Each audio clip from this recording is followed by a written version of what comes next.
If you're encountering the Cloud Save Error 2025 in Elden Ring, follow these steps to help resolve the issue. This guide will walk you through troubleshooting methods to minimize the chances of this error occurring. Step 1. Check server status. Verify if the game servers are experiencing any outages or maintenance. You can check the official Elden Ring social media pages or forums for any announcements regarding server issues. Step 2. Restart your game. Close Elden Ring completely and restart it. This can refresh your connection to the servers and may resolve temporary glitches causing the error. Step 3. Verify game files. If you're playing on PC, use the game launcher, Steam, Epic Games, etc. to verify the integrity of the game files. This process will check for any corrupted files and replace them, which can help eliminate errors. Step 4. Check internet connection. Ensure that your internet connection is stable. If you're using Wi-Fi, consider switching to a wired connection for better stability, or try resetting your router. Step 5. Disable cloud saves.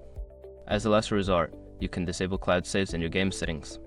This will prevent the game from trying to sync with the cloud, which may bypass the error altogether.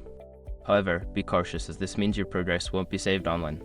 By following these steps, you should be able to reduce the occurrence of the cloud save error in Elden Ring. If the problem persists, consider reaching out to customer support for further assistance.